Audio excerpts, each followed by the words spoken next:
Hello बच्चों, कैसे हैं आप। हम आशा करते हैं आप स्वस्थ होंगे और अपनी बोर्ड प्रिपरेशन को कंटिन्यू कर रहे होंगे। मैं लोकेश गौतम पी एकेडमी के डिजिटल प्लेटफॉर्म पर आपका स्वागत करता हूं। आपकी बोर्ड प्रिपरेशन को और स्ट्रॉन्ग बनाने के लिए हम लेकर आए हैं बोर्ड मेगा रिवीजन सीरीज, जो कि आपको यूट्यूब पर देखने को मिलने वाली है। अब तक हम 4 चैप्टर अपलोड कर चुके हैं।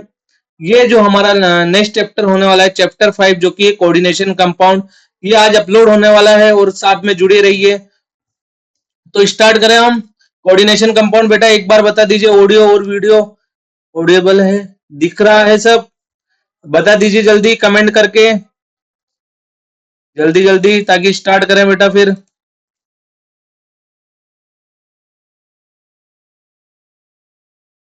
चलिए स्टार्ट करते हैं कोऑर्डिनेशन कंपाउंड, जो कि चैप्टर 5 होने वाला है एनसीईआरटी का।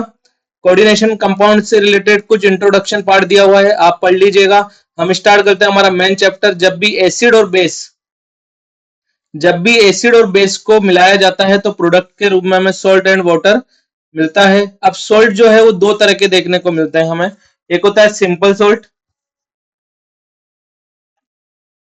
एक होता है हमारा सिंपल सॉल्ट, और एक होता है एडिशन सॉल्ट। सिंपल सॉल्ट वो जो वाटर में डालने पर हमें दो तरह के आयंस दे दे, जिन्हें वाटर में डालने पर दो तरह के आयंस दे दे, और जो वो आयंस है वो किस तरह के हो, सिंपल आयन हो, सिंपल आयन देखने को मिले, वो सॉल्ट। जिन्हें वाटर में डालने पर दो तरह के आयंस हमें देखने को मिले, साथ के साथ वो दोनों आयंस क्या हो, सिंपल आयन हो, उन्हें हम बोलते हैं सिंपल सॉल्ट। जैसे कि KCl, जिसे वाटर में डाला जाएगा तो एक मिलेगा हमें K+ एंड Cl-।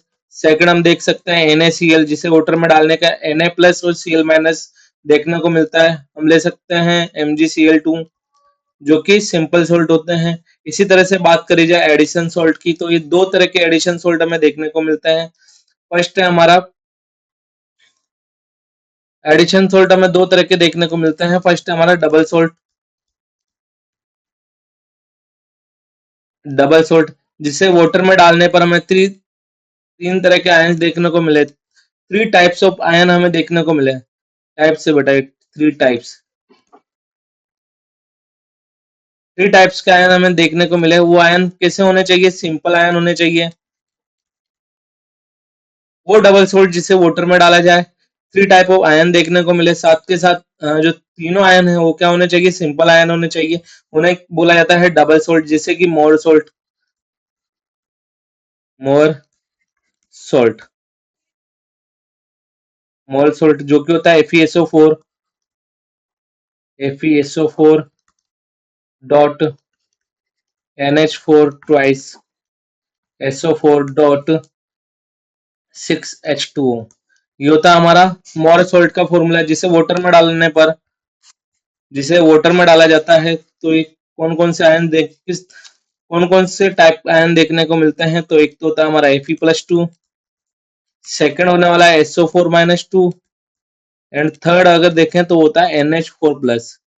तो 3 टाइप्स के आयन देखने को हमें मिल रहे हैं, और तीनों के तीनों क्या है, सिंपल आयन है, सिंपल आयन है, तो इन्हें बोला जाता है डबल सॉल्ट। इसी तरह से अगर बात करी जाए कॉम्प्लेक्स सॉल्ट की, कॉम्प्लेक्स सॉल्ट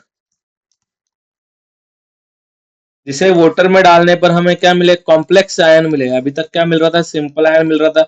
जिन्हें वाटर में डालने पर क्या मिले, कॉम्प्लेक्स आयन मिले। जिन्हें वाटर में डालने पर कॉम्प्लेक्स आयन मिले, उन्हें बोला जाता है कॉम्प्लेक्स सोल्ट।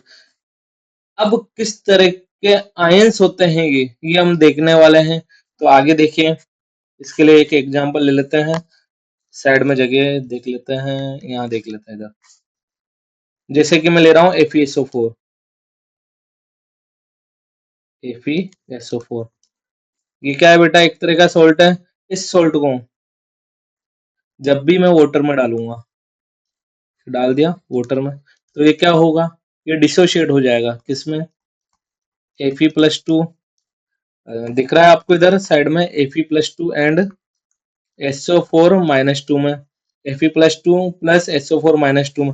लेकिन वहीं अगर मैं इसको अमोनियम सॉल्वेंट में, अमोनिया सॉल्वेंट में डालता हूँ, NH3 सॉल्वेंट में डालूंगा, तो ये क्या करेगा, कोऑर्डिनेशन कंपाउंड बना लेगा, जैसे कि Fe NH36 NH36 SO4। जब भी FeSO4 को वाटर में डाला जाता है तो ये Fe+2 और SO4-2 में टूट जाता है, जो कि क्या है, सिंपल सोल्ट की तरह बिहेव कर रहा है। किसकी तरह बिहेव कर रहा है बेटा? सिंपल सोल्ट की तरह बिहेव कर रहा है। लेकिन जब उसे अमोनिया सॉल्वेंट में डाला जाता है तो वो कॉम्प्लेक्स कंपाउंड बना लेता है, Fe NH36 bracket of SO4। जब इसे वाटर में डाला जाता है, जब इसे वाटर में डाला जाता है तब ये किस में टूटता है? ये ब्रैकेट में टूटता है, Fe, जिसे NH36 ब्रैकेट यहाँ आएगा +2 प्लस SO4-2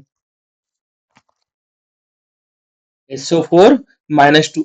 अब क्या यहाँ पर मुझे बताइए, क्या ये कॉम्प्लेक्स आयन दे रहा है? कि जो ब्रैकेट में होता है उसे बोलते हैं हम कॉम्प्लेक्स आयन। अभी तक नहीं बता रहे थे आपको, ब्रैकेट में जो पार्ट होता है उसे बोला जाता है कॉम्प्लेक्स आयन, जो वाटर में डालने पर भी अपने आयंस का टेस्ट नहीं देता है। देखिए क्या, जब मैंने इसे वाटर में डाला तो ये ब्रैकेट में टूटा है, जबकि अंदर वाला आयन जैसे कि अमोनिया, Fe का किसी भी तरह का हमें टेस्ट नहीं दिया है। ना हमें Fe आयन देखने को मिला है, ना हमें NH3 आयन देखने को मिला है, तो इसे बुलाया जाएगा कॉम्प्लेक्स आयन। तो किस तरह का सोल्ट हो जाता है बेटा? Complex salt. ये हो जाता है हमारा कॉम्प्लेक्स सोल्ट। क्या आप समझ चुके हैं? सोल्ट दो तरह के होते हैं। First is simple salt, second is addition salt. Simple salt जो कि अपने सिंपल आयन में टूट जाता है वाटर में डालने पर।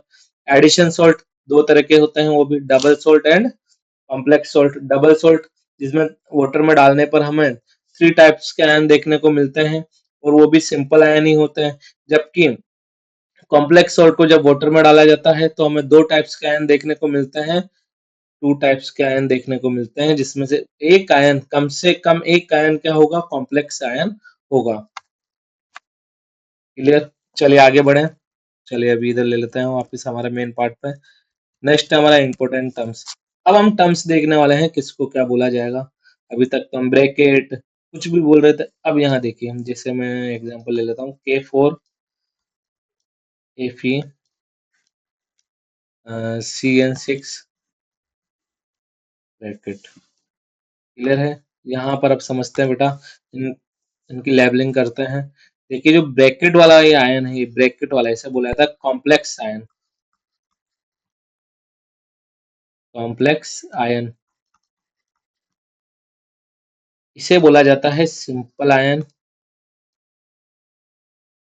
आयन या आयनेजेबल आयन और आयनेजेबल।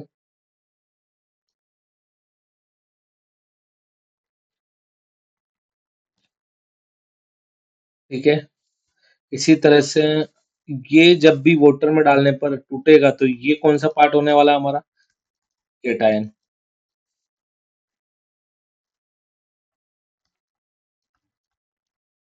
ये कौन सा पार्ट होने वाला है बेटा? पीछे वाला। अगर पीछे ब्रैकेट आ रहा है तो वो एनायन पार्ट होता है, ये होगा हमारा एनायन। ब्रैकेट के अगर कोई आयन आगे आ रहा है तो केटायन होगा, अगर वो पीछे आ रहा है तो वो एनायन होगा। उसके अकॉर्डिंग हम ब्रैकेट को डिसाइड कर लेते हैं कि ब्रैकेट क्या होने वाला है, या फिर ये बोल सकते हैं अगर ब्रैकेट पीछे आ रहा है तो एनायन होगा, ब्रैकेट आगे आ रहा है तो केटायन होगा। क्लियर है? अरे क्लियर है, तो चलिए बात करते हैं। ये कॉम्प्लेक्स आयन हो गया, या इसे हम बोल सकते हैं कोऑर्डिनेशन आयन भी बोल सकते हैं। Coordination ion. इसी तरह से इसको बोल, ये जो होता है ये हमारा होता है central metal atom. Central central metal atom बोल लीजिए या फिर आयन बोल लीजिए, शॉर्ट में से बोलेंगे CMA या फिर CMI, सेंट्रल मेटल एटम या फिर सेंट्रल मेटल आयन। ये जो ब्रैकेट में है, जो स्मॉल ब्रैकेट में हमें दिख रहा है, ये होता है हमारा लिगेंड। लिगेंड सर, ये लिगेंड क्या होता है?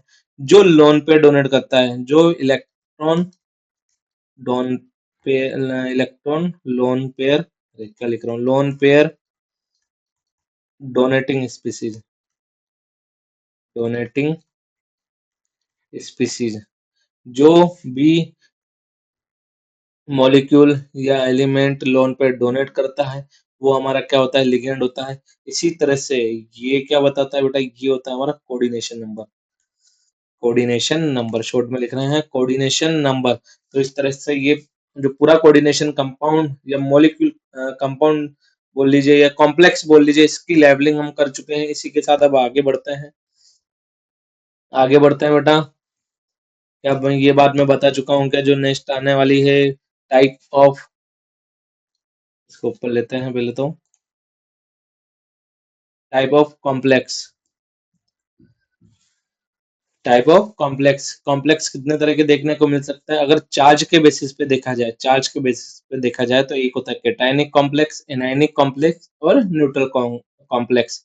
अगर ब्रैकेट पर, अगर ब्रैकेट पर पॉजिटिव चार्ज हो रहा आ रहा है तो वो कैसा होगा, कैटायनिक कॉम्प्लेक्स होगा। अगर ब्रैकेट पर नेगेटिव चार्ज देखने को मिल रहा है तो वो किस तरह का होगा, एनायनिक कॉम्प्लेक्स होगा। अगर ब्रैकेट पे कोई चार्ज देखने को नहीं मिल रहा है तो वो क्या होगा, न्यूट्रल कॉम्प्लेक्स होगा। यहाँ पर आपको दिख रहा होगा, हमने एग्जांपल भी दिए हुए हैं। कैटायनिक कॉम्प्लेक्स के अंदर आप देखें, अगर कैटायनिक कॉम्प्लेक्स के अंदर आप देखें तो देखिए ये आपको सीयू ये कॉम्प्लेक्स आयन है और ये पीछे सिंपल आयन बोल सकते हैं या फिर हम बोल सकते हैं काउंटर आयन। तो यहाँ पर जब मैं इसे वाटर में डालूंगा तो ये किस में टूटने वाला है, ये कॉम्प्लेक्स आयन +2 और SO4 -2 में टूटने वाला है। तो ब्रैकेट पे क्या चार्ज आ रहा है, पॉजिटिव चार्ज आ रहा है। जब भी पॉजिटिव चार्ज आएगा तो वो किस तरह का कॉम्प्लेक्स होगा, कैटायनिक कॉम्प्लेक्स होगा। इसी तरह से अगर मैं इसे वाटर में डालूंगा तो किस में टूटेगा, K+ एंड Fe6- 4 में। तो वाटर में डालने पर कॉम्प्लेक्स आयन पे क्या चार्ज देखने को मिल रहा है, नेगेटिव चार्ज देखने को मिल रहा है। तो ये क्या होगा, एनायनिक कॉम्प्लेक्स होने वाला है। इसी तरह से अगर न्यूट्रल कॉम्प्लेक्स कॉम्प्लेक्स की बात करी जाए तो ये जो ब्रैकेट है इसके साथ किसी भी तरह का हमें सिंपल आयन बोल लीजिए या काउंटर आयन बोल लीजिए देखने को नहीं मिल रहा है। तो इस पर किसी भी तरह का चार्ज नहीं आने वाला है। तो चार्ज नहीं आने वाला है तो ये इस तरह का कंपाउंड हो गया न्यूट्रल। ये क्या है, न्यूट्रल है। और न्यूट्रल के केस में इसे क्या बोला जाएगा, न्यूट्रल कॉम्प्लेक्स। क्लियर है। चार्ज के बेसिक पे 3 तरह के जो कॉम्प्लेक्स आयन देखने को हमें मिल सकते हैं, कैटायनिक, एनायनिक और न्यूट्रल। आगे बढ़े, आगे बढ़े। इसी तरह से टाइप ऑफ लिगेंड की बात करने वाले हैं। टाइप ऑफ लिगेंड, दो तरह के टाइप लिगेंड हमें देखने को मिलते हैं। एक होता है होमोलाइटिक एंड हेट्रोलाइटिक। होमोलाइटिक जिसमें जिस कॉम्प्लेक्स आयन में एक ही टाइप के लिगेंड देखने को हमें मिले, जैसे कि K4 FeCN6,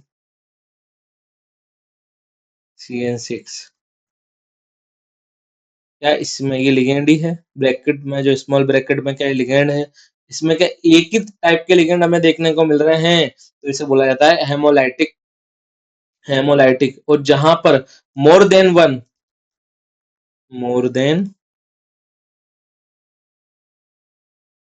वन लिगेंड, जहां पर मोर देन वन लिगेंड हमें देखने को मिले उसे बोला जाता है हेट्रोलाइटिक। जैसे मान लेते हैं FeCN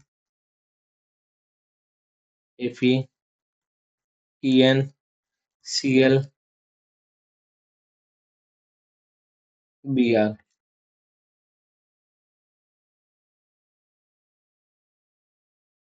तो इस टाइप के ये होने वाला है हमारा +1।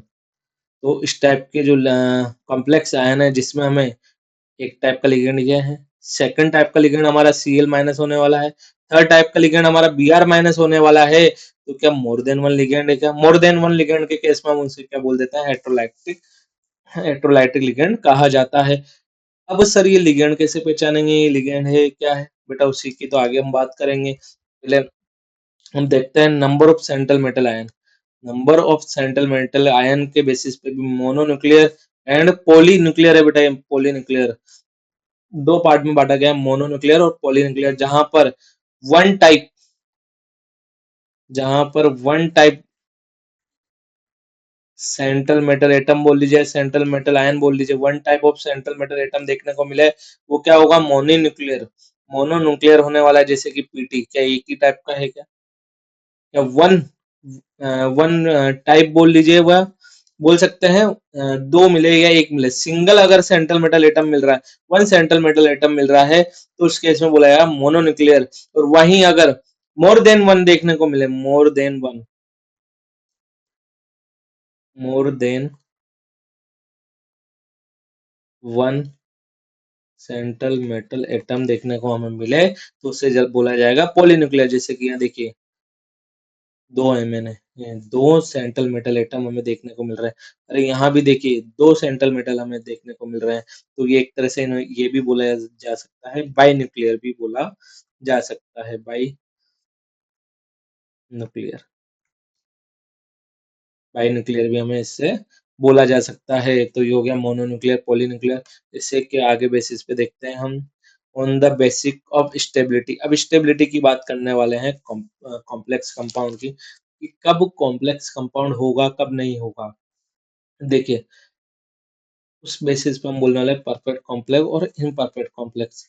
जब भी ये क्या होता है, हमारा कॉम्प्लेक्स आयन होता है, जब भी कॉम्प्लेक्स आयन को वाटर में डाला जाए, कॉम्प्लेक्स कंपाउंड को डालेंगे, तो हमें क्या देखने को मिलेगा? एक होगा कॉम्प्लेक्स आयन, सेकंड होगा हमारा काउंटर आयन।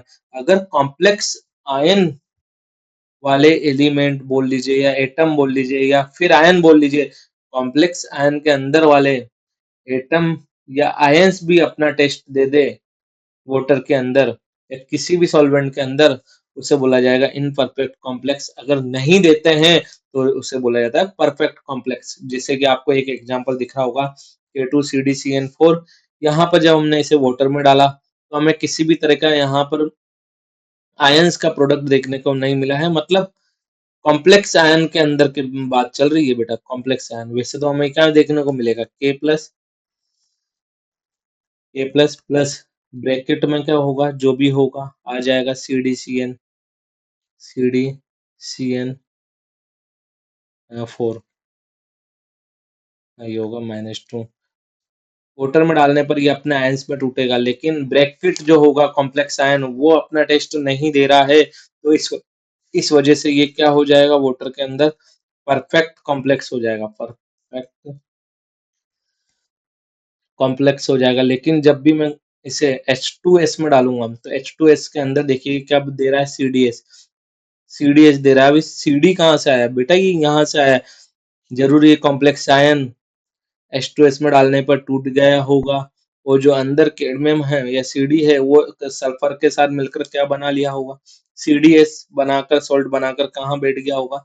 नीचे सेटल डाउन हो गया होगा।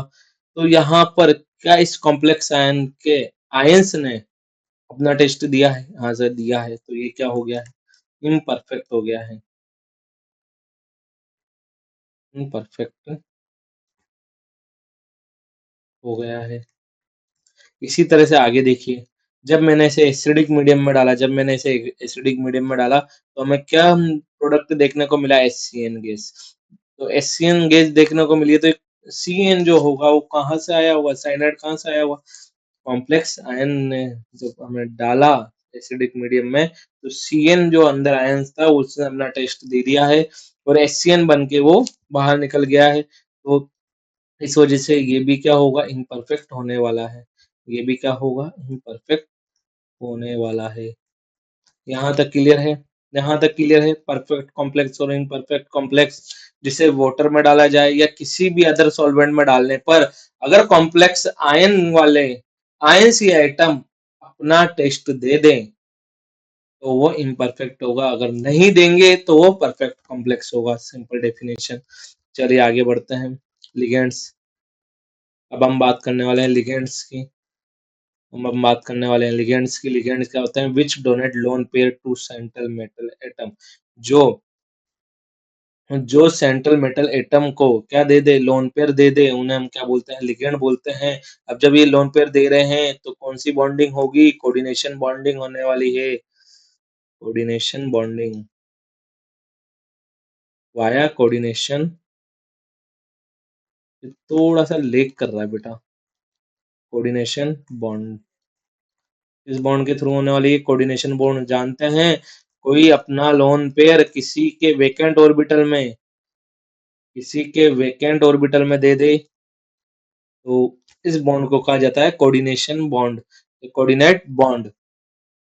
तो यहाँ पर which donate lone pair to central metal atom, उसे बोला जाएगा लिगेंड, जिन्हें लुईस बेस के नाम से भी जाना जाता है, जिन्हें लुईस बेस के नाम से भी जाना जाता है। अब हम बात करने वाले हैं टाइप ऑफ लिगेंड्स की। टाइप ऑफ लिगेंड सबसे पहले हम बात कर रहे हैं चार्ज के बेसिस पे। चार्ज के बेसिस पे तीन तरह के लिगेंड हम देखने वाले हैं, neutral, cationic ligand, anionic ligand. जिन पर कोई चार्ज नहीं है वो क्या होगा, न्यूट्रल। जिन पर पॉजिटिव चार्ज है वो क्या होने वाला है, कैटायनिक लिगेंड। जिन पर नेगेटिव चार्ज है वो क्या होने वाला है, एनायनिक लिगेंड। तो इनके हमें नाम एंड स्ट्रक्चर भी याद रखने हैं। क्यों याद रखने हैं बेटा, ये भी समझते हैं। देखिए सभी, जैसे कि अमोनिया है, अमोनिया को बोला जाएगा अमाइन। देखिए अमोनिया को बोला जाएगा अमाइन। अब हम वाटर को बोला जाएगा एक्वस। सर ये नाम एक्वस क्यों, एक्वा क्यों बोला जा रहा है, एक्वा सॉरी एक्वा, एक्वा क्यों बोला जा रहा है बेटा, ये जो नाम है ये हमें यूज आने वाला है आईयूपीएससी नेमिंग जब हम करेंगे। कोऑर्डिनेशन कंपाउंड की आईयूपीएससी नेमिंग जब करी जाएगी तो हम वहां पर यूज होने वाले हैं। तो यहाँ से ही हम इन्हें याद करते हुए चलने वाले हैं। साथ के साथ जब हम कैटायनिक लिगेंड और एनायनिक लिगेंड या किसी भी अदर लिगेंड की बात करेंगे तो उनका चार्ज भी हमें याद होना चाहिए कि जब भी ये होंगे तो इन पे कितना चार्ज है, टोटल चार्ज क्या है, और कौन उस मॉलिक्यूल या उस कंपाउंड में से लोन पेयर डोनेट कर रहा है। तो वन बाय वन हम सबको देख लेते हैं। जैसे कि अमोनिया है NH3, उसका नाम होगा अमाइन। वाटर, वाटर का होगा एक्वा। NO में नाइट्रोसिल होने वाला है। PH3 जो कि होता है phosphine, PPH3 try phenyl phosphine. इस तरह का स्ट्रक्चर देखने को मिलेगा हमें। ये पीएच, ये पीएच, अरे क्या हो रहा है बेटा, ये पीएच, पीएच लोन पेयर कौन डोनेट करेगा, फॉस्फोरस डोनेट करेगा। तो यहाँ पर इसे बोल दिया था ट्राइफिनाइल फॉस्फीन। इसी तरह से O2 को बोल देते हैं डाइऑक्सीजन, डाइऑक्सीजन। N2 को बोला जाएगा डाई नाइट्रोजन। CH3OH होगा हमारा मिथाइल अल्कोहल। CH3NH2 हो जाएगा methyl amine. NH2CO NH2 urea, यहाँ पे भी इसका नाम यूरिया ही होने वाला है। NH2 का नाम हो जाता है हाइड्रोजन, हाइड्रोजन। और वहीं CH3O जो कि ईथर है, ये हो जाएगा डाई मिथाइल ईथर। CO जो कि होता है कार्बोनिल, CS थायोकार्बोनिल। ये सभी के सभी क्या है, न्यूट्रल है। लेकिन हमारे पास पॉजिटिव लिगेंड या बोल सकते हैं कैटायनिक लिगेंड जो होते हैं वो चार ही तरह के लिगेंड हमें देखने को मिलने वाले हैं। चार्ज भी याद होना चाहिए और नाम भी याद होना चाहिए। जैसे कि O2 का नाम था डाई ऑक्सीजन, यहाँ पर O2+ का हो जाएगा ऑक्सीजनियम। NO+ का नाम होने वाला है नाइट्रोसिलियम या फिर नाइट्रोसोनियम भी हम बोल देते हैं। NO2+ का होने वाला है नाइट्रोनियम। और वहीं NH3+ का नाम होने वाला है हाइड्रोजीनियम। क्लियर है, आपको याद रखना है बेटा, मेरा कोई रोल नहीं है इसमें, मैं बस एक बार कन्वे कर रहा हूँ सारी बातों को, याद आपको रखना है। जब भी नेगेटिव लिगेंड देखने को मिला जाएगा तो उसके नाम के साथ हम क्या जोड़ देते हैं भैया, ओ जोड़ देते हैं। तो यहाँ पर एक मुझे बताइए, आपको आवाज वगैरह सब क्लियर है, किसी तरह का डाउट नहीं है ना? एक बार बता दीजिए बेटा कमेंट करके, सब सही चल रहा है? सही चल रहा है तो बढ़ते हैं आगे। सब सही चल रहा है तो आगे बढ़ते हैं।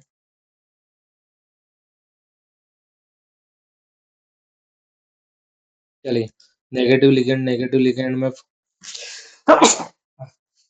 सॉरी बेटा, फ्लोरीन, फ्लोरीन पे क्या चार्ज होने वाला है, नेगेटिव चार्ज होने वाला है, इसलिए इसे क्या बोला जाएगा, फ्लोरिडो या फ्लोरो। इसी तरह क्लोरीन माइनस, क्लोरीन के ऊपर क्या है चार्ज, माइनस, तो इसे बोला जाएगा क्लोरिडो या क्लोरो।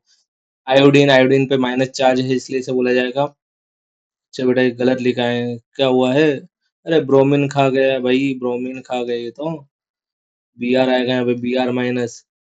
अरे ऑपरेटर साहब, ब्रोमीन आना था यहाँ पे, खा गए आप तो। ब्रोमीन माइनस को बोला जाएगा ब्रोमिडो या ब्रोमो। इसी तरह से I- को बोला जाता है आयोडिडो। O-2 को बोला जाता है ऑक्साइडो। S-2 जो कि सल्फर -2 होता है, इसे बोला जाता है सल्फिडो। OH माइनस को बोला जाता है हाइड्रोक्साइडो, O2 माइनस सुपर ऑक्सीडो। देखो ऐसे तो ये O2 माइनस जो होता है वो सुपर ऑक्साइड होता है, लेकिन यहाँ पर मैंने बोला है आपको नेगेटिव लिगेंड के पीछे O लगाना है। तो इसी तरह से इनके नाम है, उनके पीछे हम O लगा देंगे, जो भी नाम है उनके पीछे क्या लगा देंगे, O लगा देंगे। तो आशा करता हूँ कि आप सब नाम याद कर लेंगे, जो कि हमें ये आईयूपीएसी नेमिंग में हेल्प करने वाला है। बहुत इंपॉर्टेंट है बेटा नाम याद रखना और इनके चार्ज याद रखना। तो शक्ल भी याद होनी चाहिए, ऐसा नहीं है शक्ल ही भूल गए। तो आगे बढ़ते हैं बेटा, हम आगे बढ़ते हैं और नेक्स्ट फाइल हम ओपन कर लेते हैं। सेकंड फाइल हमारी,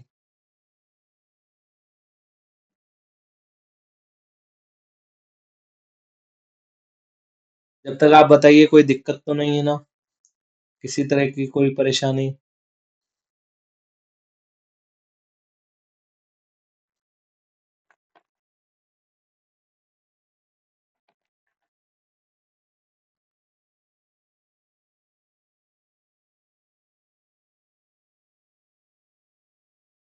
चलिए देखते हैं बेटा आगे।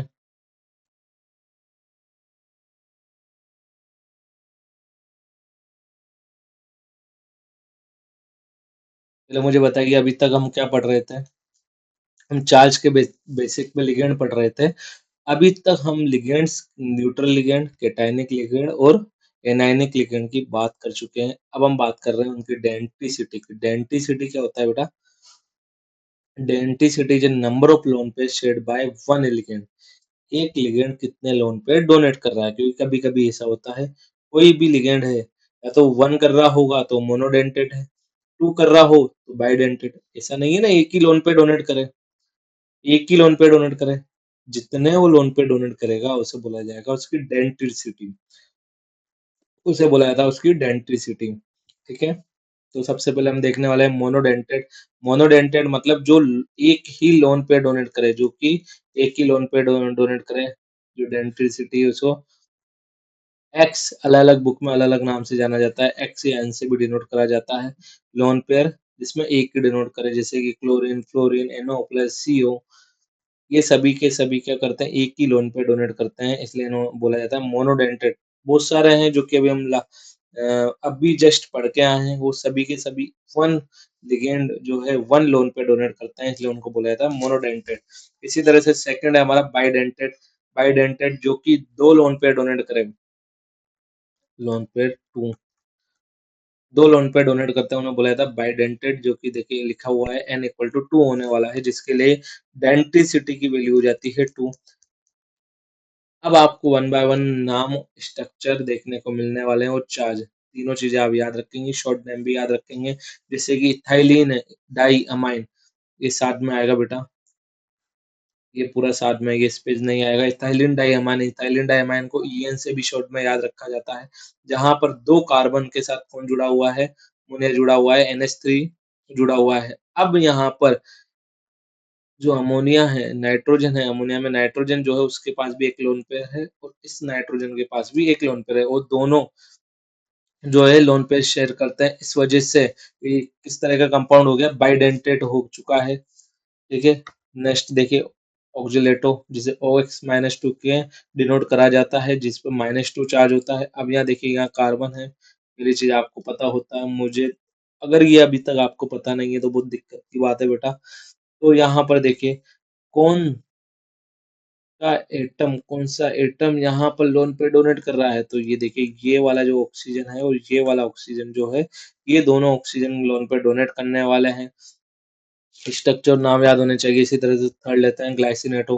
ग्लाइसिनेटो दोनों तरह के आपको स्ट्रक्चर दिख रहे हैं, इस तरह भी इसको बनाया जाता है और इस तरह भी इसको बनाया जाता है। तो यहाँ पर nitrogen and oxygen, nitrogen and oxygen दोनों ही लोन पे डोनेट करने वाले हैं। यहाँ पर मैं एक बात बताऊं आपको, देखिए यहाँ पर दोनों सेम एटम डोनेट कर रहे हैं, तो ये एक तरह से क्या हो गया, सिमेट्रिकल लिगेंड है, सिमेट्रिकल लिगेंड है। यहाँ पर भी, या फिर ऐसे बांट लीजिए बराबर, क्या ये बराबर में है? अरे क्या ये बराबर दिख रहे हैं? तो ये भी क्या हो गया, सिमेट्रिकल लिगेंड हो गया। लेकिन वहां पे अगर बात करी जाए ग्लाइसिनेटो की, तो अलग अलग एटम यहाँ पर लोन पे डोनेट कर रहे हैं, इस वजह से ये क्या हो जाता है, असिमेट्रिक। असिमेट्रिक लिगेंड हो जाता है। चलिए आगे बढ़ते हैं। एसिटिल एसिनेटो, यहाँ पर एसिटिल एसिनेटो का जो स्ट्रक्चर है आपको देखने को मिल रहा होगा, जिसमें कौन से दो एटम है जो लोन पे डोनेट करेंगे, दोनों ही क्या होने वाले हैं, ऑक्सीजन। लेकिन यहाँ पर ये दोनों सिमेट्रिकल लिगेंड नहीं होंगे, ये असिमेट्रिकल लिगेंड होने वाले हैं। नेक्स्ट बात करते हैं हम डाई मिथाइल ग्लाइसिनेटो।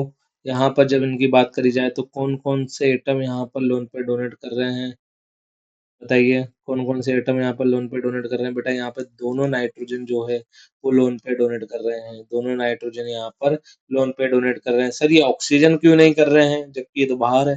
बेटा ये ऑक्सीजन जब भी हम कंपाउंड बनाते हैं तो उसमें ऑक्सीजन हाइड्रोजन बॉन्डिंग कर लेते हैं, जो कि स्टेबिलिटी को भी बढ़ा रहा है। साथ में ये चिलेटिन रिंग भी फॉर्म करते हैं, रिंग का फॉर्मेशन भी करते हैं, जिसे बुलाया चिलेट रिंग।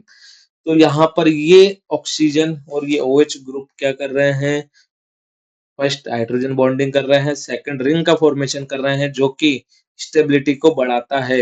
इसलिए यहाँ पर नाइट्रोजन इसलिए यहाँ पर नाइट्रोजन जो है वो लोन पे डोनेट करते हैं। नेक्स्ट है डाइप्रिडिन। देखिए एक होता है पिरिडिन, जो कि कुछ इस तरह का देखने को मिलेगा आपको।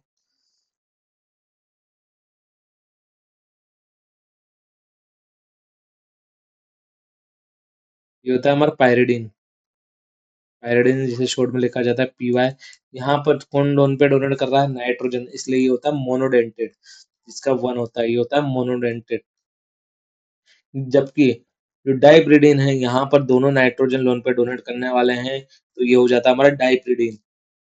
दोनों लोन पे डोनेट कर रहे हैं, इसलिए ये क्या होगा, बाइडेंटेड हो जाता है। इसी तरह से नेक्स्ट बात करते हैं हम ट्राइडेंटेड, जहाँ पे कितने लोन पे डोनेट होने वाले हैं भाई, 3 लोन पे डोनेट होने वाले हैं। और जैसा कि आप पहला फर्स्ट देख रहे हैं जिसका नाम है डाइथाइलिन ट्राइअमाइन। डाइथाइलिन देखिए 1 और 2, नाम याद रखने का तरीका बता रहा हूँ आपको। डाइथाइलिन ट्राइअमाइन 1 2 3, 3 अमाइन जुड़ रहे हैं, ट्राइअमाइन, जिसको हम शॉर्ट में बोलते हैं डाइन डाइन। तो यहाँ पर कितने लोन पे डोनेट होने वाले हैं, 3। तो तीनों के तीनों कौन डोनेट कर रहा है, नाइट्रोजन।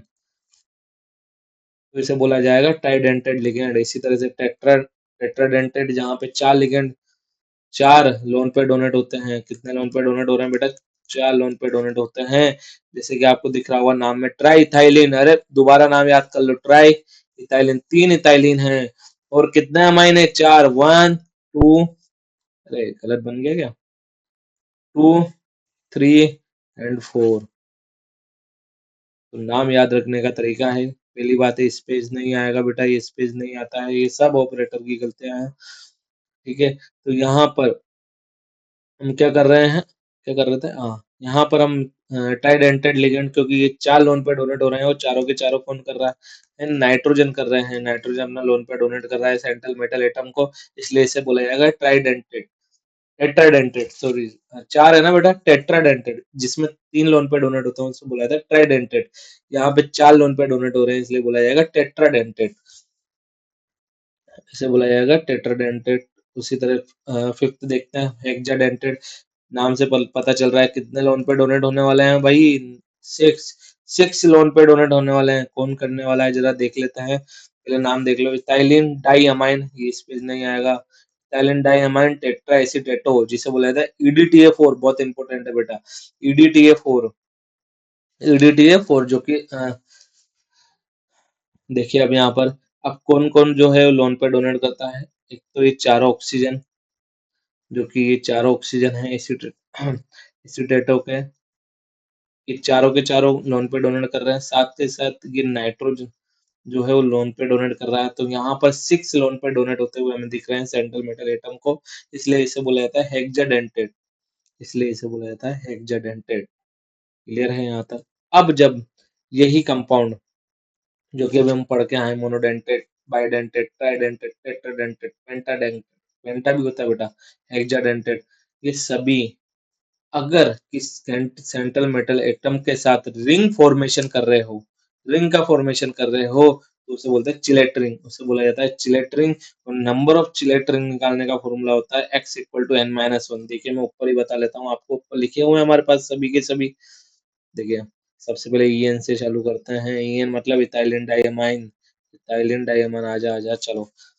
अब ये दोनों इथाइलिन डायमाइन में नाइट्रोजन क्या कर रहे होंगे, मेटल, ये सेंट्रल मेटल एटम को क्या कर रहे हो, लोन पे डोनेट कर रहे हैं भैया, कर रहे हैं, ये कर रहे हैं, ये कर लिया। अब कोऑर्डिनेट बॉन्ड के थ्रू करा है, जी सर बिल्कुल करा है।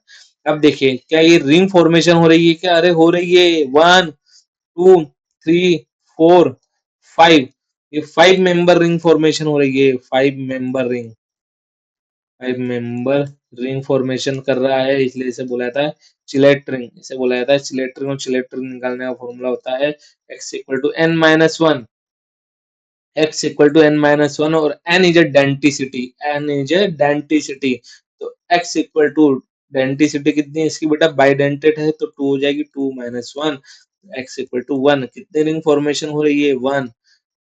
एक इथाइलिन डाइअमाइन एक रिंग का फॉर्मेशन करता है, क्या हमें दिख रहा है करता हुआ, बिल्कुल दिख रहा है सर। इसी तरह से अगले में आइए, क्या इसमें भी आप कर लेंगे, देखो यहाँ पे सेंट्रल मेटल एटम कोई लोन पे डोनेट होगा, होगा तो 1 2 3 4 5, 5 मेंबर रिंग का फॉर्मेशन हो रहा है, इसे बोला जाएगा चिलेट रिंग।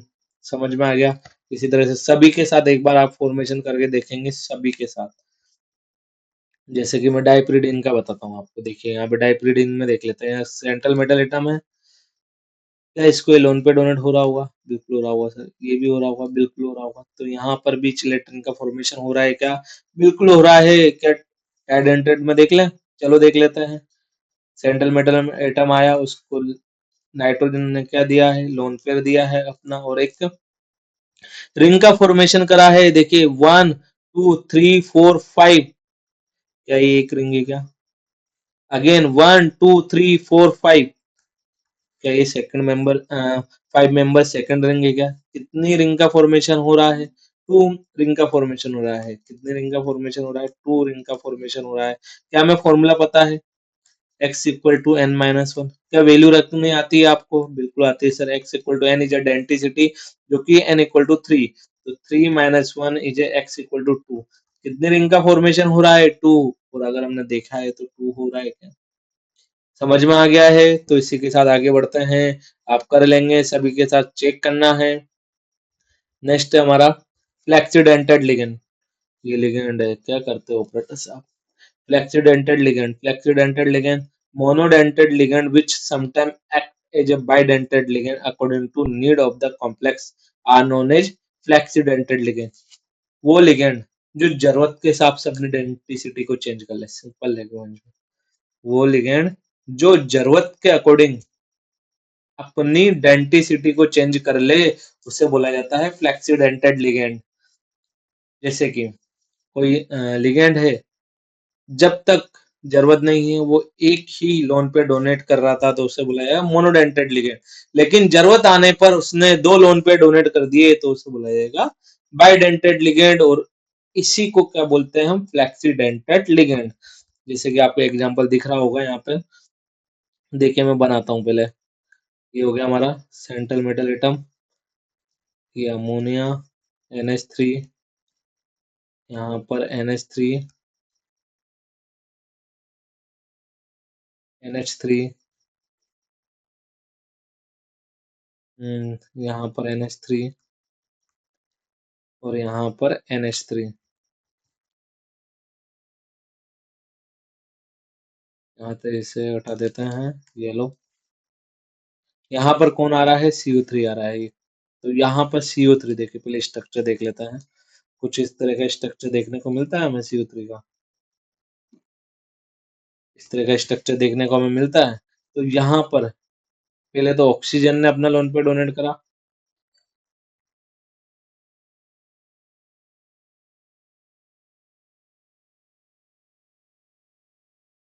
कुछ इस तरह से हमें स्ट्रक्चर देखने को मिलने वाला है, ये माइनस आएगा हटा देंगे, लेकिन जब जरूरत आई तो सेकंड वाले का स्ट्रक्चर बना रहा हूँ मैं, सेकंड वाले का इसी में बना रहा हूँ बेटा, सेकंड वाले का इसी में बना रहा हूँ, तो क्या होगा, तो क्या होगा, कुछ नहीं होगा, एक अमोनिया कम हो जाएगा क्योंकि 4 ही अमोनिया है, और वहां पर ये क्या करेगा, ये वाला भी इसी के साथ जुड़ जाएगा।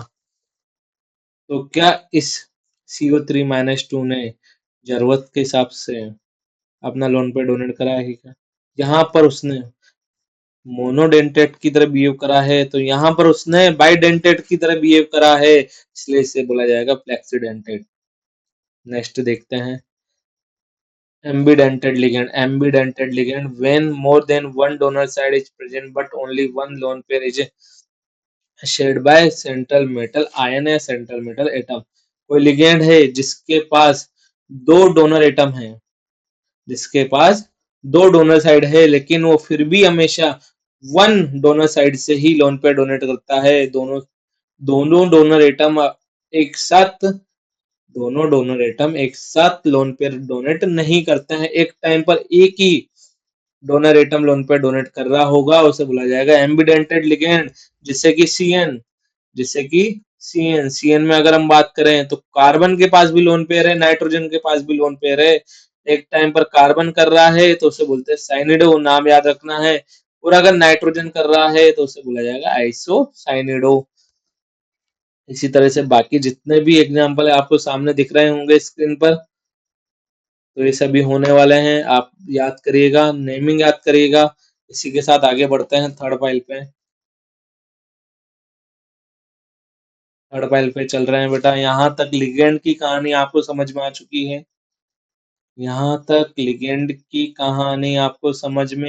है।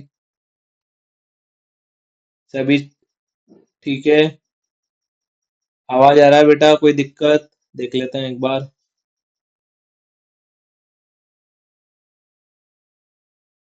किसी तरह की कोई दिक्कत तो नहीं है? अरे नहीं है भाई। तो चलिए आगे बढ़ते हैं।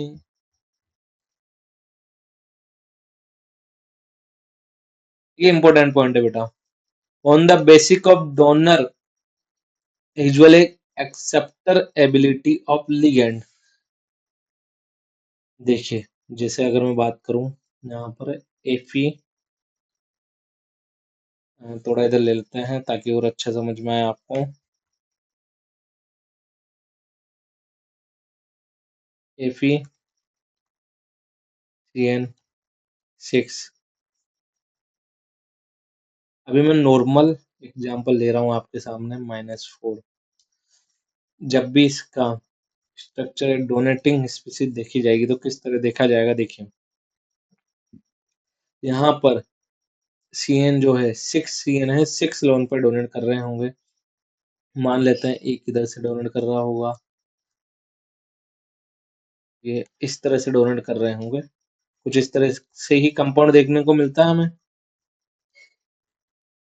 देखिए कुछ इस तरह से ही सब अपना लोन पेयर किसको डोनेट कर रहे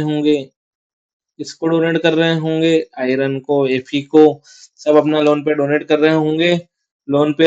रहे होंगे जो कि इसके वैकेंट डी ऑर्बिटल में जा रहे होंगे। अब यहाँ पर अभी तक एफी लोन पे ले रहा था और अगर ये अपनी इलेक्ट्रॉन डेंसिटी देने भी लग जाए, अभी तक इलेक्ट्रॉन डेंसिटी ले रहा था और ये देने भी लग जाए तो फिर क्या होगा? तो उसी को समझने के लिए हमने साइड में एक टॉपिक है हमारा, on the basic of donor हेजुअल हेज एक्सेप्टर एबिलिटी ऑफ लिगेंड। तो सबसे पहले देखते हैं यहाँ पर हम नॉर्मल क्लासिकल लिगेंड, वो लिगेंड जो ओनली जो लोन पे डोनेट करते हैं, एक्सेप्ट नहीं करते हैं, जो ओनली डोनेशन वाली ही टेंडेंसी को समझते हैं, जो ओनली लोन पे डोनेट करते हैं सेंट्रल मेटल एटम को वाया सिग्मा बॉन्ड या कोऑर्डिनेशन बॉन्ड, उसे हम बोलते हैं नॉर्मल या क्लासिकल लिगेंड। लेकिन जो डोनेट के साथ साथ एक्सेप्ट भी कर लेते हैं, अरे डोनेट भी कर रहे हैं और बैक बॉन्डिंग के थ्रू एक्सेप्ट भी कर रहे हैं, उन्हें बोला जाता है नॉन क्लासिकल या pi bond pi acceptor ligand. और इसमें जो बॉन्डिंग देखने को मिलती है वो होती है हमारी सिनर्जिक बॉन्डिंग, यहाँ देखते हैं आगे अब किस तरह के अपने को। एक मिनट थोड़ा इसको सेट कर लेते हैं, आपको दिख रहा होगा। Type of non classical ligand. अरे ये नो क्लासिकल नहीं है, नॉन क्लासिकल है। नॉन क्लासिकल लिगेंड या पाई एक्सेप्टर जिसे कहा जाता है, जिसे पाई एक्सेप्टर भी कहा जाता है। अब देखते हैं, चलिए फर्स्ट हमारा दो तरह से होता है, या तो सिग्मा डोनर पाई एक्सेप्टर हो या पाई डोनर। अरे पाई डोनर भाई दो तरह से लोन पे डोनेट हो सकता है, कोई भी लिगेंड दो तरह से लोन पे डोनेट कर सकता है, या तो सिग्मा बॉन्ड के थ्रू कर रहा हो या पाई बॉन्ड के थ्रू कर रहा हो, या तो सिग्मा बॉन्ड के थ्रू कर रहा हो या पाई बॉन्ड के थ्रू कर रहा हो। अभी तक तो हम सिग्मा बॉन्ड के थ्रू ही, जितने भी लिगेंड हमने पढ़े हैं सिग्मा बॉन्ड के थ्रू ही अपना लोन पे डोनेट कर रहे थे। कुछ कंपाउंड होते हैं जो पाई बॉन्ड के थ्रू भी अपना लोन पे डोनेट करते हैं, वो हम देखने वाले हैं। जो कंपाउंड सिग्मा बॉन्ड या पाई बॉन्ड के थ्रू डोनेट कर रहा हो लेकिन पाई बॉन्ड के थ्रू ही एक्सेप्ट कर रहा हो, उन्हें बोलते हैं हम नॉन क्लासिकल लिगेंड। जैसे कि आपको अब ये पाई एक्सेप्टर क्या होता है सर? पाई स्टार, एमओटी याद आया, मॉलिक्यूलर ऑर्बिटल थ्योरी समझते हैं। देखिए सिग्मा बॉन्ड के थ्रू जो है वो डोनेट कर रहा है और पाई बॉन्ड के थ्रू एक्सेप्ट कर रहा है। पाई बॉन्ड के थ्रू या तो वो ABMO, MOT, molecular orbital theory, जिसमें जो पाई स्टार होता है जिसे बोलते हैं एंटी बॉन्डिंग मॉलिक्यूलर ऑर्बिटल, उसमें जो लो इलेक्ट्रॉन डेंसिटी उसको एक्सेप्ट करे, या फिर वो अपने वैकेंट ऑर्बिटल में इलेक्ट्रॉन डेंसिटी को एक्सेप्ट कर रहा हो, इलेक्ट्रॉन डेंसिटी को एक्सेप्ट कर रहा हो, उसे बोला जाता है सिग्मा डोनर पाई एक्सेप्टर। जैसे कि एक्सेप्ट इन पाई स्टार या एबीएमओ, ये डाई एटॉमिक मॉलिक्यूल होते हैं जिनमें नंबर ऑफ इलेक्ट्रॉन कितने देखने को मिलते हैं? 14, 15, 16, जो कि N2 हो सकता है, O2 हो सकता है, NO हो सकता है, CO हो सकता है, CN हो सकता है। ये अपने पाई स्टार में इलेक्ट्रॉन डेंसिटी को एक्सेप्ट कर लेते हैं।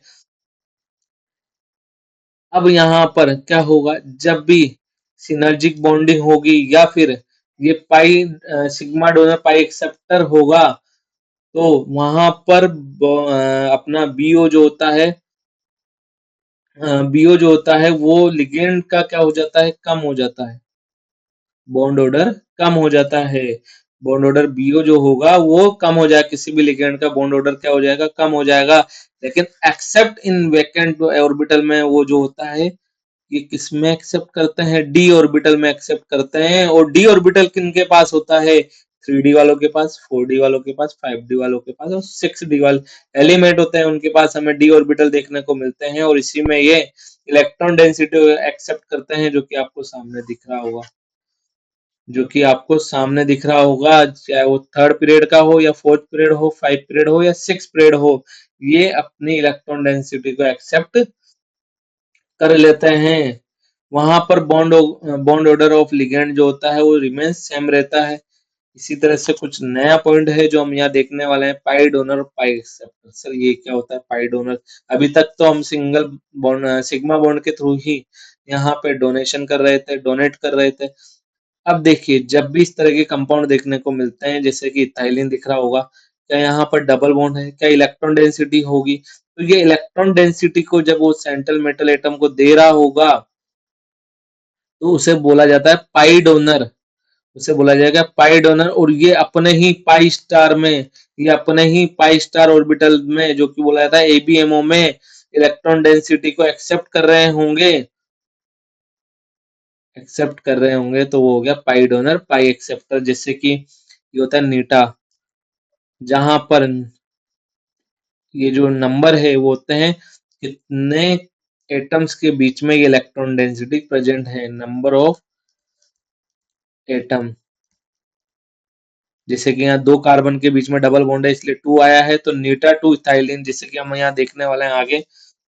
बेंजीन दिख रहा होगा, जहां पर बेंजीन में पूरी तरह से इलेक्ट्रॉन डेंसिटी जो है हर कार्बन पर बराबर है। तो यहाँ पर ये एक साथ कितने पाई डोनर दे सकता है या कितने लोन पे डोनेट कर सकता है, इलेक्ट्रॉन डेंसिटी डोनेट कर सकता है? तो यहाँ देखिए 1, 2, 3, तो ये 6 पाई इलेक्ट्रॉन डोनेट कर सकता है, 6 पाई इलेक्ट्रॉन डोनेट कर सकता है। किसको? मेटल को। जितने इनके पास पाई इलेक्ट्रॉन होते हैं वो पाई इलेक्ट्रॉन डोनेट कर सकता है। मीन्स ये दे नहीं रहा है, एक तरह से इलेक्ट्रॉन डेंसिटी सामने वाले को दे रहा है, तो इसलिए इसे बोला जाएगा नीटा 6 बेंजीन, इसे बोला जाएगा नीटा 6 बेंजीन। इसी तरह से आपको एक कंपाउंड दिख रहा होगा, इसी तरह से आपको सामने कंपाउंड दिख रहा होगा। रुकिए मैं देखिए आपको दिख रहा है या नहीं दिख रहा है, एक बार देख लेते हैं पहले। अरे बिल्कुल दिख रहा है भाई, बिल्कुल दिख रहा है। तो यहाँ पर देखिए कितने कार्बन के बीच में इलेक्ट्रॉन डेंसिटी प्रेजेंट है, 5 कार्बन में, तो ये आ गया नीटा 5। ये हो गया हमारा नीटा 5।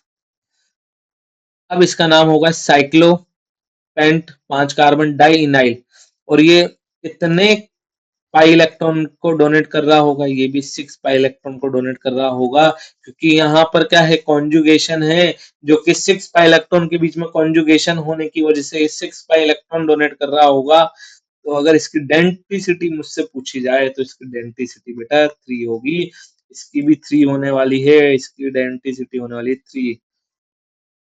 तो ये भी हमारे लिए इम्पोर्टेंट हो जाता है, जहां पे पाई डोनर होता है और पाई एक्सेप्टर होने देखने को हमें मिलने वाले हैं। देखिए अब होता कैसे हैं हम समझते हैं। होता कैसे हैं अब ये समझने वाले हैं। देखिए कोई कार्बोनिल कंपाउंड है CO, जो कि मेटल को क्या दे रहा है, अपना लोन पे डोनेट कर रहा है, जिसकी डेंसिटी अभी 1 है।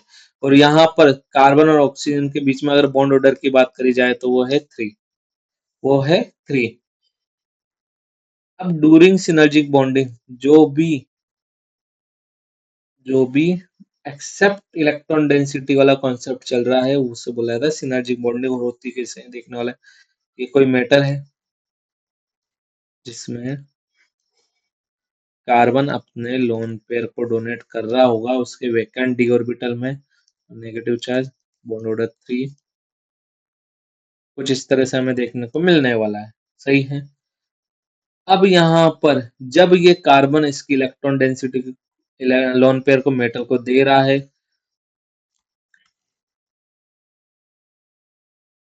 तो मेटल के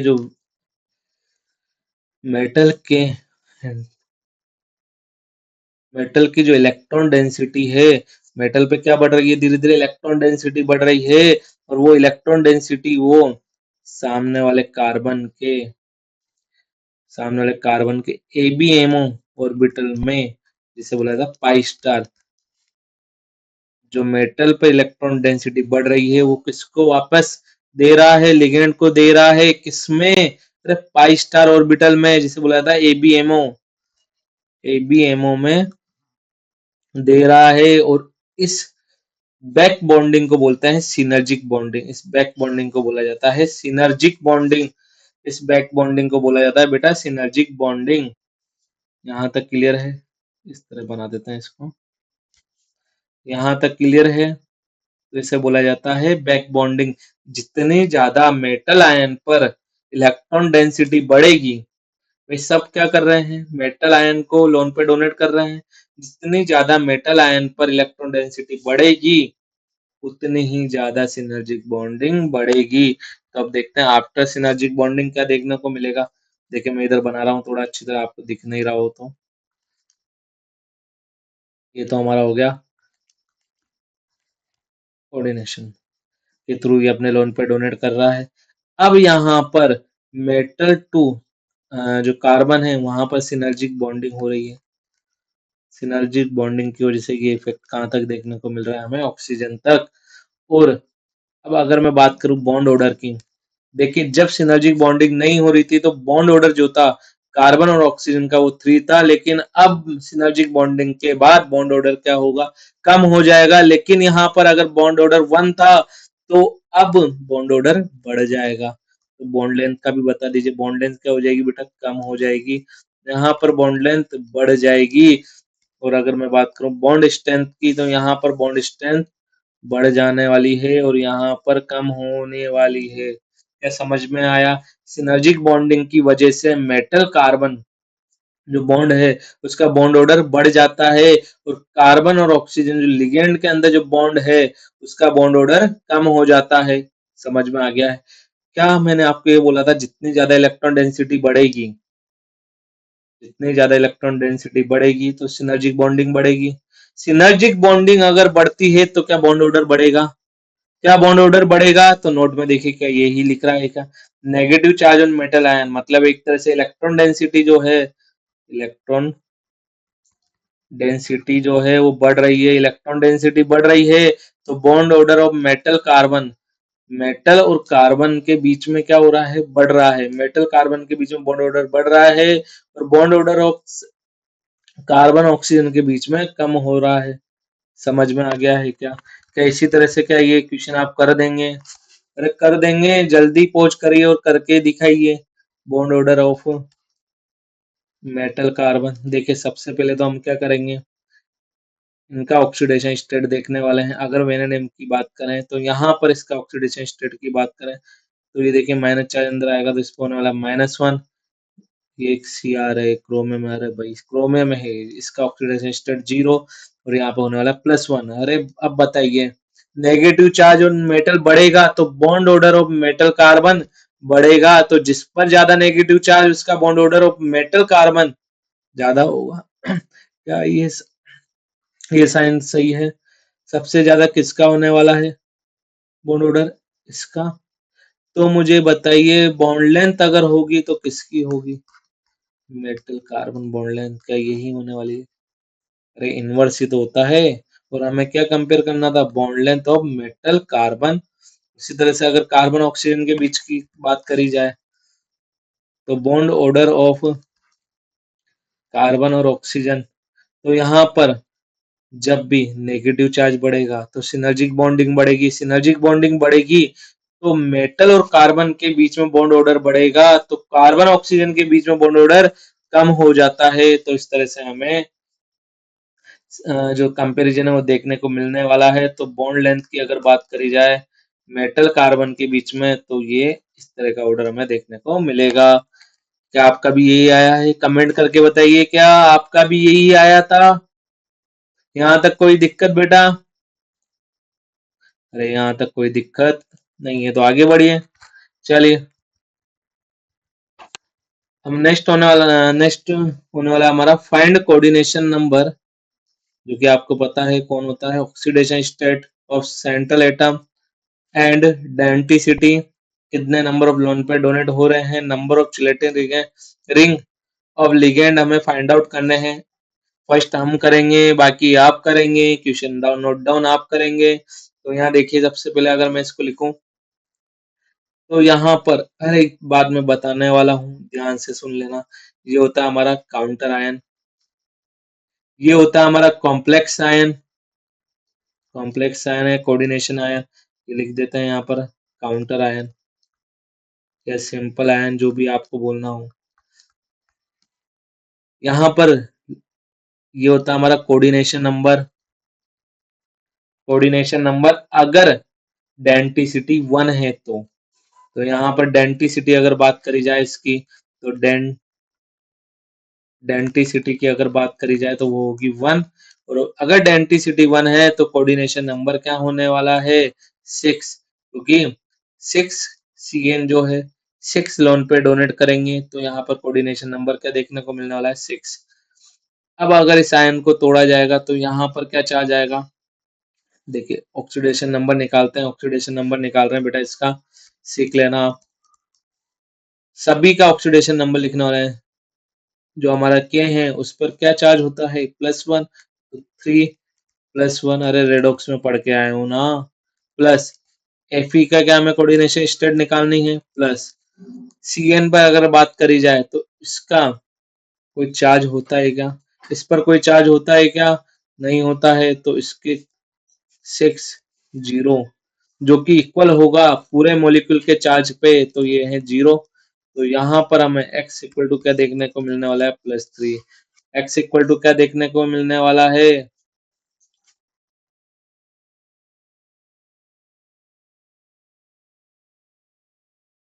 यहाँ पर कुछ गड़बड़ है क्या? अच्छा ये Cn माइनस होता है ना, अरे Cn का तो माइनस होता है तो ये -1 आएगा यहाँ पर, तो -1 आएगा जब इसको सोल्व आउट करेंगे तो x इक्वल टू +3 आने वाला है, जो ऑक्सीडेशन स्टेट है वो हमारी +3 आने वाली है, क्योंकि जो Cn है उस पर क्या चार्ज देखने को मिलता है बेटा, -1। Cn पर हमें -1 चार्ज देखने को मिलता है, इस वजह से ऑक्सीडेशन स्टेट जो होगी सेंट्रल मेटल एटम की वो क्या देखने को मिलने वाली, +3। क्या आप समझ गए हैं?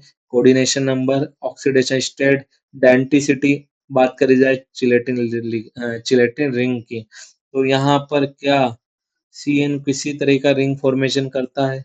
भाई नहीं पता, हमें तो नहीं पता। कोई दिक्कत नहीं है, अरे फॉर्मूला तो याद था आपको। x equal to n minus one, x equal to n minus one, ring number of ring. तो यहाँ पर x इक्वल टू डेंसिटी बताइए वन, वन माइनस जीरो, तो किसी भी तरह का रिंग का फॉर्मेशन नहीं हो रहा है, तो नंबर ऑफ चिलेटेड रिंग क्या हो जाएगी? जीरो। अब यहाँ पर सभी के सभी क्वेश्चन आपको करने हैं, नोट डाउन कर लीजिए, पॉज करिए और नोट डाउन करिए क्वेश्चन। इसी के साथ मैं बढ़ रहा हूँ आगे, जो कि हम नेक्स्ट फाइल पर जाते हैं। फोन नंबर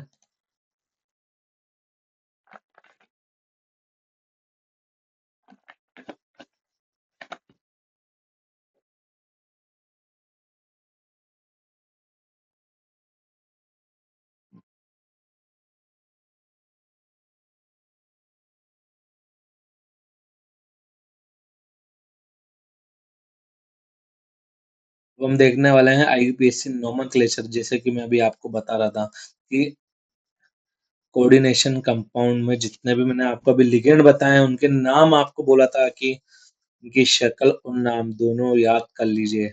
जब हम IUPAC नेमिंग पे चलेंगे तब आपको वहां पर काम आने वाली है। तो देखिए कुछ रूल्स है नेमिंग से रिलेटेड, वो याद होने चाहिए, बाकी नेमिंग इजी है। अगर आपको नाम पता है लिगेंड्स के तो नेमिंग बहुत इजी होने वाली है। तो रूल्स देख लेते हैं।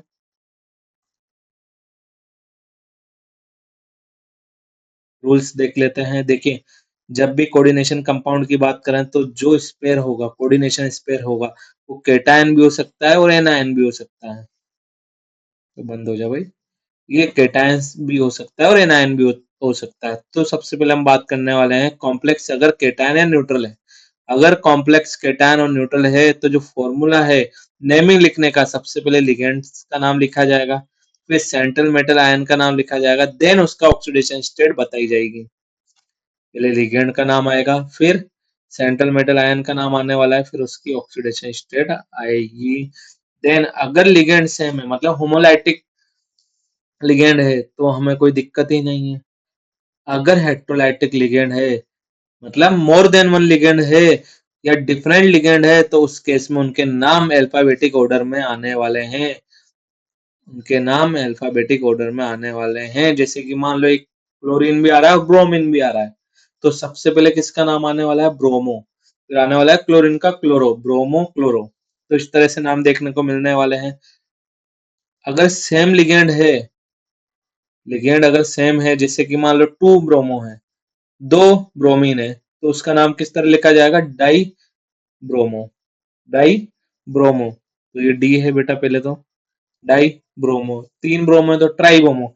लेकिन अगर नाम में ही डाई ट्राई आ रहा हो, तो उस केस में हम बिस ट्रिस टेट्रा का यूज लेने वाले हैं। बिस ट्रिस या टेट्रा का नाम का यूज लेने वाले हैं। इसको जब एक हम नेमिंग पे चलेंगे तब आप समझ जाएंगे आराम से। ये तो बात होगी केटायन की। क्या है?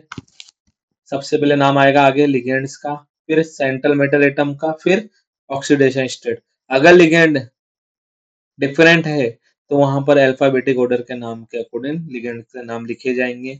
अगर लिगेंड्स के नाम में ही डाई टाई टेट्रा आ रहा है, तो वहां पे विस बिस ट्रिस और टेट्रा यूज में लिया जाएगा। टेट्रासिस है ये, अरे दूर नहीं ले जाना था, स्पेस नहीं है, ये टेट्रासिस है। ठीक है। अगर कॉम्प्लेक्स जो है वो नेगेटिव है, अब नेगेटिव कॉम्प्लेक्स के केस में कोई टेंशन नहीं है बेटा। जब भी सेंट्रल मेटल एटम का नाम लिखा जाएगा तो पीछे लगा दिया जाएगा 8। पीछे नाम के पीछे लगा दिया जाएगा 8। जैसे कि आगे वाले एग्जांपल, फर्स्ट एग्जांपल में देखिए K4FeCN6। K4FeCN6 सबसे पहले देखिए कॉम्प्लेक्स आयन पॉजिटिव है, कैटायनिक है, एनायनिक है। तो अब हम देखें तो ये एनायनिक है, ये एनायनिक होने वाला है। एनायनिक में -4 चार्ज है इस पे, ये एनायनिक होने वाला है। और अगर इसका ऑक्सीडेशन स्टेट निकाली जाएगी तो वो होगी +2। निकालना सिखा दिया है, निकाल लेंगे आप, अरे निकाल लेंगे। तो Fe की ऑक्सीडेशन स्टेट होने वाली +2। तो नाम किस तरह लिखा जाएगा? देखिए सबसे पहले कैटायनिक पार्ट का नाम आता है, तो कैटायनिक में सबसे पहले लिखेंगे पोटेशियम। पोटेशियम। देन अब चलते हैं अपने कॉम्प्लेक्स आयन में, कॉम्प्लेक्स आयन में सबसे पहले नाम आता है लिगेंड का। लिगेंड कितने हैं? देखिए क्या है लिगेंड हमारा, CN, जिसे बोला जाता है साइनाइड। तो नेगेटिव लिगेंड है इसलिए क्या लगाएंगे, साइनिडो। कितने लिगेंड है, 6, तो यहाँ लिखा जाएगा hexa cyanido, hexa cyanido. Central metal atom का नाम आने वाला है, तो क्या यही हमारा सेंट्रल मेटल एटम है, यही है, तो इसे बोला जाता है फेरस। और जब ये एनायनिक लिगेंड में आएगा तो इसे बोल दिया जाएगा, एनायनिक कॉम्प्लेक्स में आएगा तो इसे बोल दिया जाएगा फेरस, फेरेट।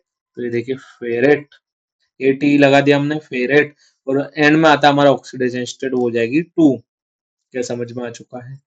अरे समझ में आ चुका है। इसी तरह से अब देखिए इलेक्ट्रोलाइटिक का भी देख लेते हैं, ये सारे आपको करने हैं, सभी के सभी आपको कंपाउंड लिखने हैं और उनके नाम पहले खुद नोट डाउन करना है। तब जाकर आपको मैच करना है कि आपने सही नेमिंग करी है या नहीं करी है, और हमें बताना है आपसे ये सारे क्वेश्चन बने या नहीं बने। तो मैं लेता हूँ एक इलेक्ट्रोलाइटिक का, ये इस तरह से है। क्या ये न्यूट्रल है? क्या ये न्यूट्रल कंपाउंड है क्या? न्यूट्रल कॉम्प्लेक्स आयन देखने को मिल रहा है क्या? न्यूट्रल मिल रहा है, तो क्या कैटायनिक वाला जो रूल थे वही अप्लाई होने वाले हैं? तो देखिए सबसे पहले कौन आएगा, लिगेंड का नाम। और लिगेंड में भी अगर डिफरेंट लिगेंड है, देखिए दो तरह के लिगेंड हमें देखने को मिल रहे हैं, तो वहां पर अल्फाबेटिक ऑर्डर लिखना होगा। तो ये होता हमारा अमाइन, ये होता हमारा क्लोरो। अमाइन में ए बड़ा, तो सबसे पहले आ गया अमाइन। अब दो अमाइन हमें देखने को मिल रहे हैं, इसलिए डाइअमाइन।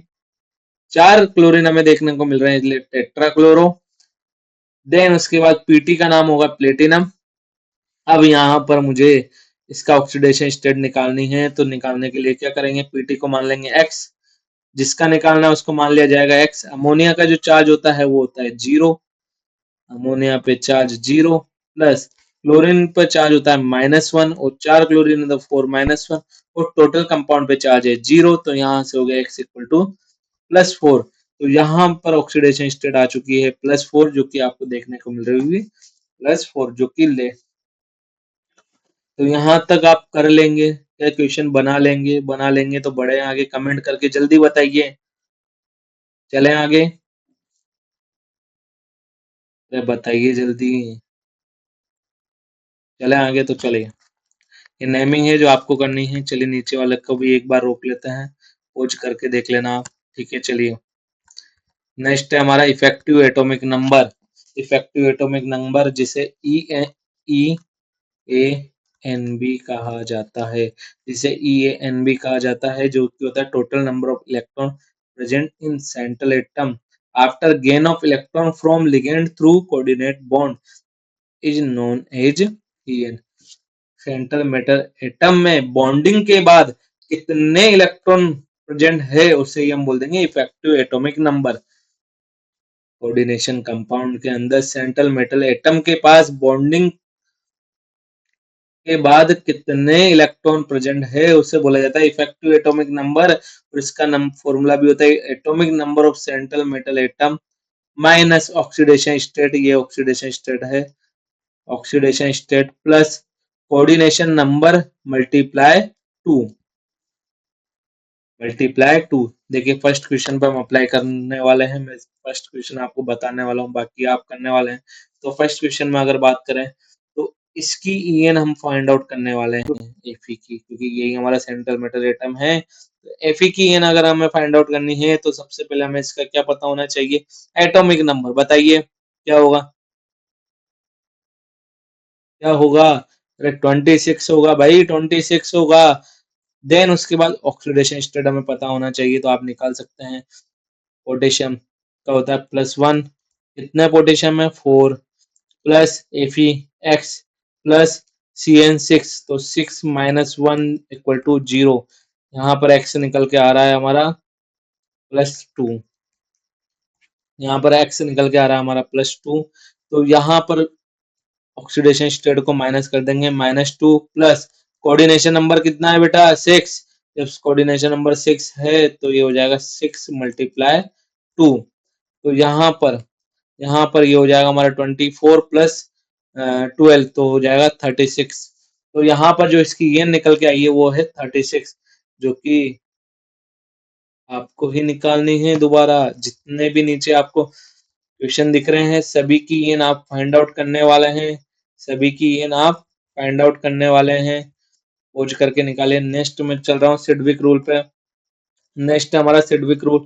सिडविक रूल के according if calculated En come out to be next noble gas electronic configuration then the particular carbonic complex will be more stable। अगर वो next noble gas electron configuration के पास में आ रहा है ईएन का नंबर, तो वो क्या होगा, मोस्ट स्टेबल कंपाउंड या कॉम्प्लेक्स हमें देखने को मिलेगा। तो उसके लिए देख लेते हैं, अगर वो 3d सीरीज का सेंट्रल मेटल एटम है तो किसके पास आना चाहिए, 36 के पास। अगर वो 4d सीरीज का एटम है तो आना चाहिए 54 के पास, और अगर वो 5d सीरीज का एलिमेंट है तो आना चाहिए 86 के पास। ये नंबर है। अगर ये नंबर यही देखने को मिलती है तो मोर स्टेबल कंपाउंड है।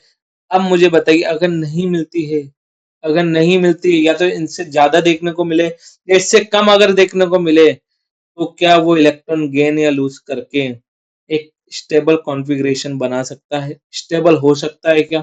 बिल्कुल हो सकता है। तो रूल देखिए अगला। इसी बेसिस पे दो रूल लिखे हुए हैं सामने, आपको दिख रहे होंगे। If calculated En come out to be more than next noble gas electronic configuration, then that particular carbonyl complex act as a reducing agent। तो यहाँ पर अगर मैं इसका En फाइंड आउट करूं तो En देखिए क्या होने वाली, En एटॉमिक नंबर बताइए। अरे एटॉमिक नंबर बताइए क्या होगा, 25। 25 ऑक्सीडेशन नंबर बताइए। ऑक्सीडेशन नंबर इसका होने वाला है 0। ऑक्सीडेशन नंबर इसका होने वाला है 0, तो -0 प्लस 6 इंटू 2, तो ये हो जाएगा हमारा 12 प्लस 12। तो यहाँ पर इसका ये आ रहा है 37। अगर ये 37 है, अगर ये एक इलेक्ट्रॉन को लूज कर दे, ये कॉम्प्लेक्स सुनना, अगर ये एक इलेक्ट्रॉन को लूज कर दे तो क्या ये स्टेबिलिटी गेन कर लेगा? अरे लिखा हुआ था ऊपर, कर लेगा।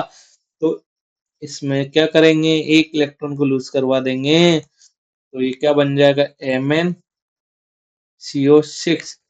क्या इसका En अगर फाइंड आउट करा जाएगा तो 36 आने वाला है। क्या स्टेबल कॉम्प्लेक्स बन चुका है, और स्टेबल कॉम्प्लेक्स बनने के लिए इसने क्या करा है, एक इलेक्ट्रॉन लूज करा है, मतलब ऑक्सीडेशन करा है। तो सामने वाले का क्या कर देगा, ये अपनी स्टेबिलिटी गेन करने के लिए रिडक्शन। तो ये क्या बोला जा सकता है, ये रिड्यूसिंग एजेंट है क्या? अरे ये रिड्यूसिंग एजेंट होगा जब भी ईएन की वैल्यू अगर ज्यादा आ रही है तो वो अपने ईएन की वैल्यू को कम करने के लिए सामने वाले का क्या कर देगा, रिडक्शन, और खुद का ऑक्सीडेशन, इसलिए उसे बोला जाएगा रिड्यूसिंग एजेंट। वहीं अगर देखा जाए तो जब इसकी वैल्यू फाइंड आउट करी जाएगी ईएन की, तो मैं डायरेक्ट बताने वाला हूँ बेटा, ईएन की वैल्यू होगी 25 और 10, 35। 25 प्लस 10 35। तो 35 अगर ये एक इलेक्ट्रॉन गेन कर ले तो ये क्या हो जाएगा, 36 इन देखने को मिलेगी। क्या ये स्टेबल कॉम्प्लेक्स हो जाएगा क्या?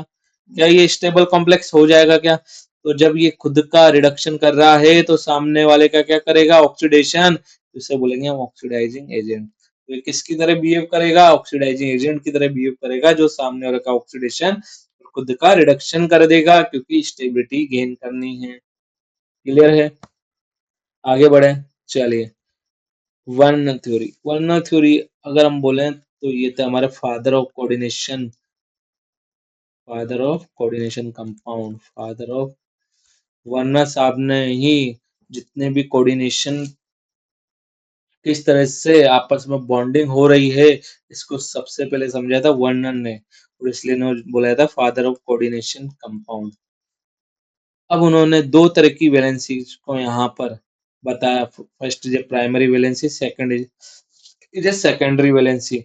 जो अब इन दोनों में मैंने कंपैरिजन टाइप में यहाँ पर लिखा है। तो प्राइमरी वैलेंसी जो है वो सेंट्रल मेटल एटम के ऑक्सीडेशन स्टेट से होती है, और जबकि यहाँ पर सेकेंडरी वैलेंसी जो है वो coordination number of central metal atom के बराबर होती है। या बोल सकते हैं कि प्राइमरी वैलेंसी जो है सेंट्रल मेटल एटम के ऑक्सीडेशन स्टेट से सेटिस्फाई होती है, वहीं कोऑर्डिनेशन सेकेंडरी वैलेंसी जो है वो कोऑर्डिनेशन नंबर से सेटिस्फाई होती है। ये एनायनिक पार्ट देखने को मिलता है, इसके अंदर हम लिगेंड से सेटिस्फाई करवाते हैं, सेकेंडरी वैलेंसी जो है वो लिगेंड से सेटिस्फाई होती है। ये नॉन डायरेक्शनल होती है, ये डायरेक्शनल वैलेंसी जो होती है आयनाइजेबल होती है, ये नॉन आयनाइजेबल होती है। इसी तरह से यहाँ पर इसकी हेल्प से जो प्राइमरी वैलेंसी है उसकी हेल्प से ज्योमेट्रिक का प्रिडिक्शन नहीं किया जा सकता, जबकि सेकेंडरी वैलेंसी की हेल्प से ज्योमेट्रिक का प्रिडिक्शन किया जा सकता है। इसी को एक एग्जांपल में बताने वाला हूँ, बाकी आप करेंगे। जैसे कि ये वाला कंपाउंड, इसमें जब मैं इसको कॉम्प्लेक्स कंपाउंड बनाऊंगा तो कुछ इस तरह का देखने को मिलेगा। CO ये हो जाएगा 6H2O 6, यहाँ पर इसका ऑक्सीजन +3 है तो +3 आने वाली Cl3। तो इस तरह का ये कोऑर्डिनेशन कंपाउंड हमें देखने को मिलने वाला है। अब यहाँ पर हमें बोला जाए कि सर प्राइमरी वैलेंसी और सेकेंडरी वैलेंसी बताओ क्या होगी। अरे देखिए, प्राइमरी वैलेंसी की अगर बात करी जाए तो प्राइमरी वैलेंसी हमें देखने को मिलेगी, क्या होता है, number of oxidation state of central metal atom. तो यहाँ पर ये +3 ऑक्सीडेशन स्टेट में है तो प्राइमरी वैलेंसी हो जाएगी हमारी 3। और सेकेंडरी वैलेंसी की अगर बात करी जाए तो वो होती है हमारी coordination number of central metal atom, तो वो हो जाएगा हमारा 6, क्योंकि यहाँ पर कोऑर्डिनेशन नंबर है 6। अगर इसे ज्योमेट्री के बेसिस पे समझा जाए तो देखिए कोई CO है जहां पर हमें वाटर के 6 मॉलिक्यूल्स क्या दे रहे हैं, लोन पेयर डोनेट कर रहे हैं, कुछ इस तरह से।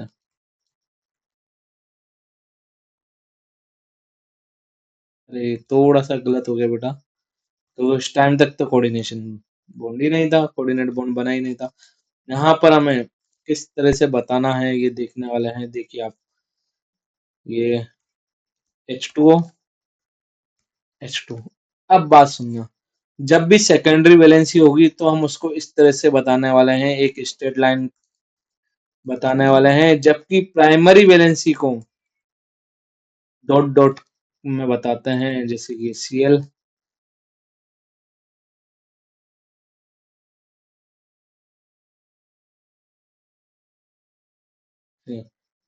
तो सेकेंडरी वैलेंसी को एक स्ट्रेट लाइन के रूप में बताया जाता है, ये हमारी हो जाएगी सेकेंडरी वैलेंसी।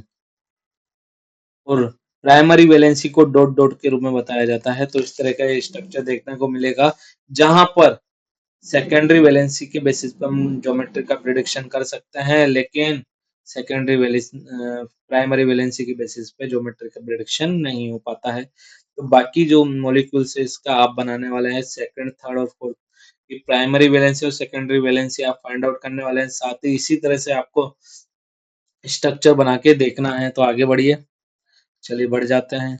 नेक्स्ट है हमारा electrical conductivity and molar conductivity. अरे पढ़ के आए हैं इलेक्ट्रिकल कंडक्टिविटी और molar conductivity. Number of ion बढ़ेंगे तो इलेक्ट्रिकल कंडक्टिविटी और मोलर कंडक्टिविटी बढ़ती है। तो फर्स्ट रूल है हमारा इलेक्ट्रिक कंडक्टिविटी जो होगी प्रोपोर्शनल होती है नंबर ऑफ आयन से। नंबर ऑफ आयन जितने ज्यादा होंगे इलेक्ट्रिक कंडक्टिविटी भी उतनी ज्यादा होने वाली है। अगर नंबर ऑफ आयन सेम हो जाए, क्योंकि हम कंपैरिजन की भी बात कर रहे हैं यहाँ पर, नंबर ऑफ आयन सेम हो जाए तो हम बात करते हैं चार्ज ऑन आयन की। जितना ज्यादा चार्ज होगा इलेक्ट्रिक कंडक्टिविटी भी उतनी ज्यादा देखने को मिलेगी। इसी के साथ एक क्वेश्चन मैं आपको बताने वाला हूँ, देखिए सामने। सबसे पहले हम देखने वाले हैं नंबर ऑफ आयन। अगर नंबर ऑफ आयन की बात करी जाए तो एक हमारा कॉम्प्लेक्स आयन हो गया और 2 Cl माइनस हो गए, तो यहाँ हमें 3 आयन देखने को मिलने वाले हैं, जबकि यहाँ एक कॉम्प्लेक्स आयन और 3 यहाँ पे Cl माइनस आयन है, तो टोटल कितने आयन देखने को मिलने वाले हैं 4। यहाँ पर अगर बात करी जाए तो ये अकेला ही कॉम्प्लेक्स आयन है, तो यहाँ पर हमें वाटर में डालने पर एक ही कॉम्प्लेक्स आयन देखने को मिलेगा, और इसे जब वाटर में डाला जाएगा तो हमें 2 कॉम्प्लेक्स आयन देखने को मिलने वाले हैं। तो अब मुझे बताइए कि इलेक्ट्रिक कंडक्टिविटी का ऑर्डर क्या होगा। नंबर ऑफ आयन बढ़ेंगे तो इलेक्ट्रिक कंडक्टिविटी भी बढ़ेगी। तो ये तो आप लिख देंगे, अरे बता देंगे तो कमेंट करके आपको यहाँ पे इलेक्ट्रिक कंडक्टिविटी का ऑर्डर जरूर बताना है मुझे। यहाँ पे इलेक्ट्रिक कंडक्टिविटी का ऑर्डर यहाँ पर आपको जरूर बताना है। इसके आगे का नेक्स्ट क्लास में कवर करने वाले हैं। तो आज के लिए धन्यवाद, मिलते हैं कल बेटा इसी के साथ समाप्ति की ओर। चलिए बाय, थैंक यू बेटा।